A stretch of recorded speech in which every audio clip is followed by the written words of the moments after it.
पहले वो इस वाली नानी को गायब करना चाहती थी, इसलिए वो 72 घंटे बाद उसकी विश पूरी करने के लिए कहती है। सीन वापस इब्लिश पर जाता है, जिसे डर लग रहा था क्योंकि इस बार भी कायोंग ने दूसरी विश भी दूसरों के लिए ही मांगी थी। तभी वहाँ आईजेल आ जाता है, जो उसे रोकता है कि वो दूसरों की विशें पूरी ना करे और झुक जाए। पर इब्लिस तो अभी भी इसके लिए बिल्कुल तैयार नहीं था। उधर कायोंग अपनी नानी को ट्रिप पर चलने के लिए कहती है, साथ ही उनसे कहती है इस बात का ढिंढोरा सब जगह पीटना है। और उसकी नानी भी करती ऐसा ही है। नानी सारे दोस्तों को जल फंगने लगते हैं कि वह बाहर देश घूमने जा रही है, और ढिंडोरा पीटने के बाद आखिर अब टाइम आ चुका था कि इब्लिस कायों की विश पूरी करे, और वो करता भी बिल्कुल वैसा ही है। वह नानी को दोबारा से यंग बना देता है। जब वो अपनी नानी को देखने आती है तो उसे यकीन ही नहीं होता कि ये उसकी नानी है। जब नानी अपने आप को देखती है तो वो भी खुद को नहीं पहचान पाती।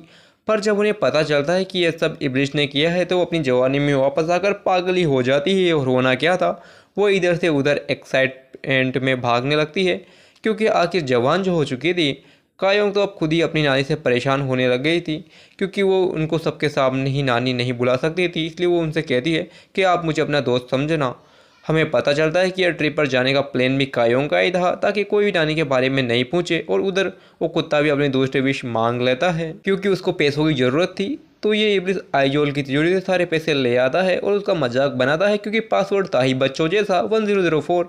साथ ही हम देखते हैं मार्केट वाली औरत भी परेशान होने लगी थी, क्योंकि वो अमीर तो बन चुकी थी पर उसकी बेटी उसके हाथ से निकल चुकी थी। अब नानी के यंग होने के बाद से तो इब्लिस का दाना पानी भी रुक चुका था, इसलिए वो खुद से ही मेहनत करके पैसे कमाता है। पर तभी हम देखते हैं कि अपने तीसरे आदमी को उसे अपनी गाड़ी में वही चिराग मिलता है। तभी वहाँ इब्लिस आ जाता है, जो उसे 3 विश मांगने के लिए कहता है। पर अभी तो उसे विश्वास ही नहीं हो रहा था, क्योंकि वो बहुत ही घमंडी था। वो इतराते हुए पहले विश में उस हिरन को जिंदा करने के लिए कहता है, और इब्लिस करता भी बिल्कुल वैसा ही है, क्योंकि वो अभी तक मरा हुआ नहीं था। वो आदमी तो पागल ही हो चुका था जब उसे पता चलता है कि उसकी पहली विश तो वेस्ट हो गई।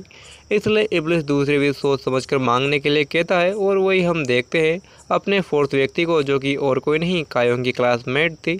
वो हमेशा कायोंग से जला करती थी, क्योंकि वो और चीज़ में उससे आगे थी। वो सिर्फ एक नौकर बन के रह गई थी। तभी उसे भी वही चिराग मिलता है। वो तो जीनी को देख के मानो पागल ही हो जाती है, और बिना कुछ सुने ही अपनी पहली विश मांग लेती है। और मांगती भी क्या है, कायोंग के सारे पैसे। जब ये बात कायोंग को पता चलती है तो उसे बहुत गुस्सा तो आता है, लेकिन वो शर्त के मुताबिक अभी शांत रहती है।